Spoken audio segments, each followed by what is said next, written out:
Capítulo 721. No futuro, Frank Lee arregaçou as mangas e começou a mover a caneta tinteiro enquanto escrevia com um sorriso. Meu querido amigo, German Sparrow, tenho boas notícias para você. Cultivei com sucesso uma nova raça de cogumelos usando a carne e o sangue de um bispo vermelho. Enquanto houver peixe, ele continuará crescendo. Não teremos mais que nos preocupar em não podermos comer cogumelos devido às longas viagens. Além disso, foi cruzado com carne bovina, o que o torna um sabor excelente. Sua única falha é que não há como fazê-lo pescar sozinho os peixes. É necessária ajuda externa, mas não creio que seja um problema muito grande. Afinal, pelo que Nina disse, isso não corromperia o oceano. Bem, vamos fingir que ela está certa. Enviei para você alguns cogumelos secos. Contanto que você dê água e peixes, eles imediatamente se tornarão normais e se reproduzirão sozinhos. Espero que você goste do meu presente. Depois de continuar falando, Frank finalmente dobrou a carta e colocou-a em um envelope. Ele colocou 3 cogumelos secos nela antes de aplicar cola e selá-la. Depois de fazer tudo isso, pegou o bilhete que Klein lhe dera, seguiu a descrição escrita e começou a preparar seriamente o ritual necessário para convocar a mensageira. Isso não foi complicado para Frank, então não demorou muito para ele montar o altar e criar uma parede de espiritualidade. Finalmente, ele colocou solenemente uma moeda de ouro Loen diante da vela. Ele acendeu a vela, entoou suavemente o encantamento e olhou para a chama. Ele observou o crescimento quando uma mulher sem cabeça saiu com 4 cabeças nas mãos. Frank primeiro pulou de susto antes de olhar para as 4 lindas cabeças loiras e de olhos vermelhos de Reinette Tyniker que pareciam idênticas com paciência enquanto ele murmurava: como foram feitas? Por que elas são completamente idênticas? Se plantadas no solo, aparecerão mais?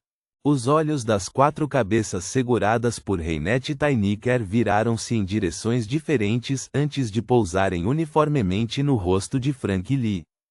De repente, a terra armazenada dentro de todos os tipos de recipientes dentro da sala voou e se amontoou diante de Frank.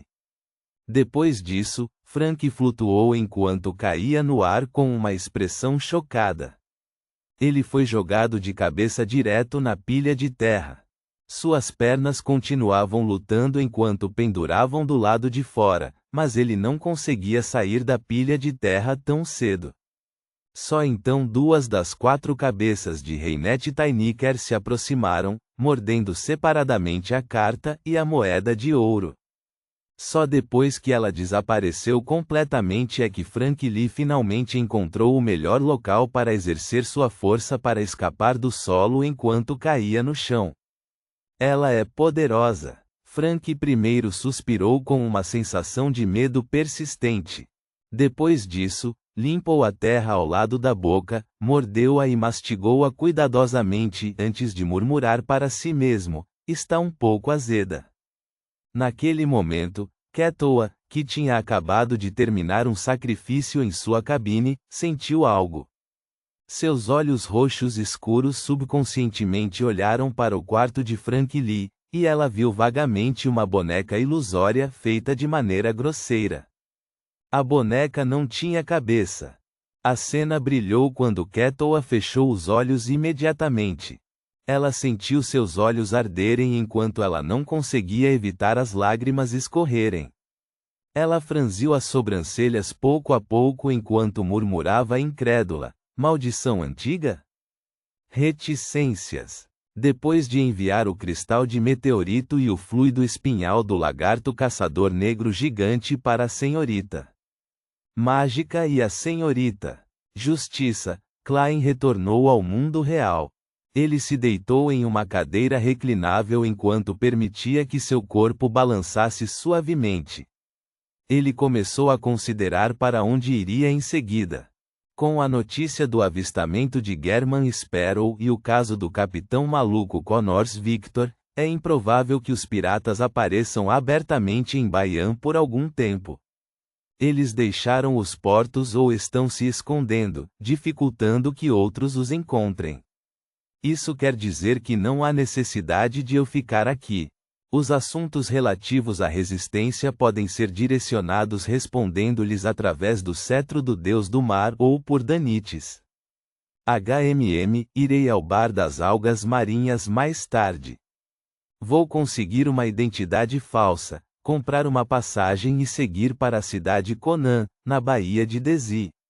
Esse não é apenas o maior porto daqui, mas também a cidade natal de Davi Raymond.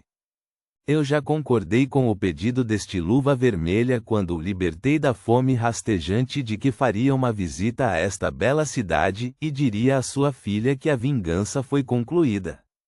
Sim, também pensarei em uma maneira de devolver a característica de Beyonder do pesadelo à igreja. Quão hipócritas as pessoas podem ser? Estou planejando devolver uma característica de Beyonder do pesadelo e também planejar como roubar um artefato selado atrás do portão Chanes da Catedral do Santo Samuel. Balançando a cabeça, Klein fechou os olhos e dormiu para recuperar sua espiritualidade. Após um período de tempo desconhecido, ele de repente sentiu algo ao abrir os olhos naturalmente. Rapidamente ativou sua visão espiritual. Então, ele viu Reinette Tainiker sair do vazio. Esta mensageira usava o mesmo vestido preto, com uma carta presa em um dos dentes da cabeça. Quem enviou? Danites, contra-almirante Iceberg, Frank ou Anderson? Klein recebeu a carta enquanto balançava a cabeça em agradecimento. Obrigado. Ele foi muito cortês com sua poderosa mensageira de origem misteriosa. Ele não queria ser estrangulado até a morte um dia. Você quer responder agora? As 4 cabeças de Reinette Tainiker falaram uma após a outra. Klein rasgou o envelope, tirou a carta e abriu-a para lê-la. O conteúdo o alarmou porque ele quase se esqueceu de responder a ela. Quanto a Reinette Tainiker, ela não era temperamental. Ela esperou silenciosamente ao lado. Um dia, Frank Lee destruirá o mundo. Ele definitivamente precisa ser controlado. Não posso dar a ele uma chance de avançar. Sério, o quanto esse sujeito adora cruzar e criar todo tipo de plantas estranhas. A cidade de Prata está precisando de comida.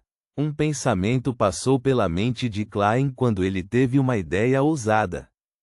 Era para direcionar os esforços de pesquisa de Frank para todos os tipos de alimentos adequados à cidade de Prata. Desta forma, vacas, peixes, cogumelos, bispos vermelhos, o mar e o mundo estariam seguros. Klein ergueu os olhos apressadamente e disse à sua mensageira: sim, responderei imediatamente. Ele imediatamente se levantou da cadeira reclinável, foi até a mesa, pegou papel e caneta e começou a escrever rapidamente. Eu tenho uma pergunta. Se você comer a raça de cogumelo que criou, depois comer peixe cozido e beber um copo d'água, ele continuará a se reproduzir. Depois de terminar o lembrete, Klein passou ao ponto principal. É possível criar trigo que possa crescer sem luz solar, ou vacas que possam produzir leite e carne simplesmente consumindo monstros? Isso parece bastante interessante. Ele continuou neste assunto e escreveu alguns parágrafos antes de dobrar a carta. Ele então entregou para Reinette Tainiker e, de forma natural, ele disse: a postagem será paga por Frank. Esperemos que ele não esteja morto. Depois que as 4 cabeças da mensageira disseram essas palavras uma após a outra, uma foi obrigada a morder o envelope. Vamos torcer para que ele não esteja morto? Klein se assustou. Quando ele estava prestes a esclarecer o assunto, Reinette Tainiker já havia entrado no mundo espiritual e desaparecido. Depois de contemplar por 2 segundos, Klein escreveu uma declaração de adivinhação e usou seu pingente de topázio para confirmar que Frank Lee ainda estava vivo. Ele silenciosamente soltou um suspiro de alívio, empacotou os cogumelos secos e esfregou as têmporas antes de se recostar na cadeira reclinável. Reticências. Depois do jantar, no bar das algas marinhas, Klein tinha um rosto de aparência comum e veio aqui mais uma vez. Ao contrário de antes, os clientes do bar eram principalmente mestiços ou nativos que tinham pele mais escura e cabelos pretos cacheados. Ou faziam parte dos gangues de Baian, ou trabalhavam secretamente para a resistência, ou mesmo ambos. Não havia muitas pessoas comuns, e os piratas comumente vistos, que muitas vezes vinham de países diferentes, desapareceram. Apenas algumas pessoas vestidas como aventureiros bebiam bebidas alcoólicas e discutiam rumores no mar. Klein varreu o bar e encontrou Daniel, que Danites havia mencionado. Esse nativo magro poderia fornecer-lhe documentos de identificação falsos e passagens de navio. Sem qualquer apreensão, ele se aproximou. Uma passagem de segunda classe para Conan para amanhã e um documento de identificação. Daniel ergueu os olhos e olhou para ele. Depois de pensar um pouco, ele disse: um total de 20 libras. Apenas uma passagem de segunda classe para Conan custa cerca de 9 libras. No entanto, as passagens de primeira classe são mais caras para começar.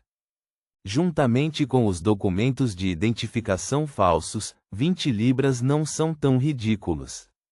Klein silenciosamente fez as contas antes de dizer: quando posso conseguir isso? Em 45 minutos, respondeu Daniel como um relógio. Você pode pagar 5 libras primeiro, e depois pagar o restante após receber a passagem e a identificação. Tudo bem. Klein não insistiu no assunto enquanto pegava a carteira e tirava 5 notas de 1 libra.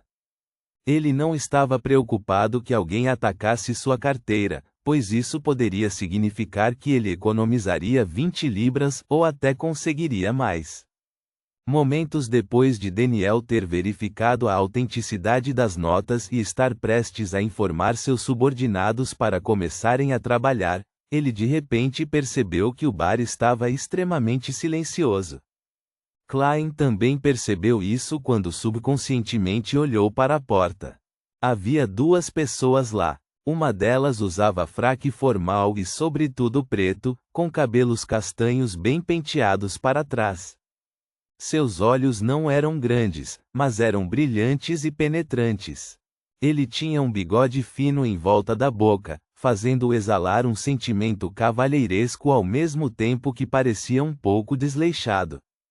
A outra pessoa usava um manto com capuz, o que era bastante raro.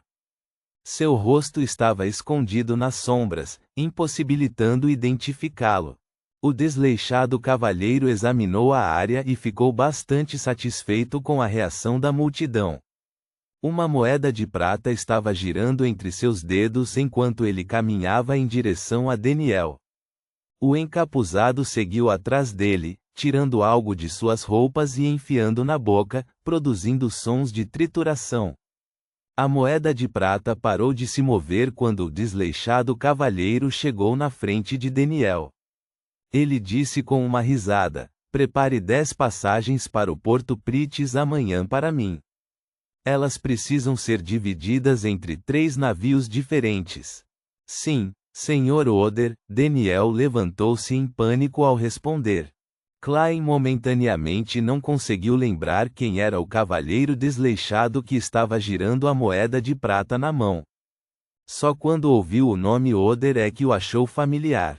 Enquanto ele se lembrava, viu o homem de capuz tirar um doce cor de café antes de colocá-lo na boca.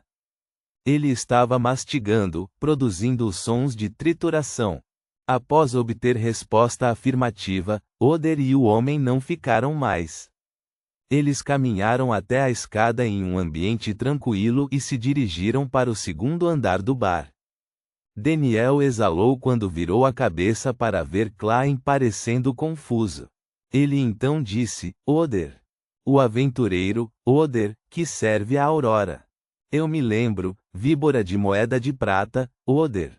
Ele sempre afirmou que trabalha para a rainha misteriosa, mas ninguém conseguiu provar isso. Posso perguntar a Madame Eremita mais tarde. A última vez que ouvi falar dele foi no Porto da Mir. Ele aparentemente estava se misturando com o oficial de inteligência do Almirante de Sangue, velho Kim. No entanto, este último já foi liquidado pelo senhor enforcado. Klein instantaneamente se lembrou de muitas coisas enquanto deliberava e perguntava: e o outro? Quem sabe? Daniel virou a cabeça para instruir seus subordinados enquanto os fazia preparar alguns documentos de identificação e as passagens de navio correspondentes. Ponto.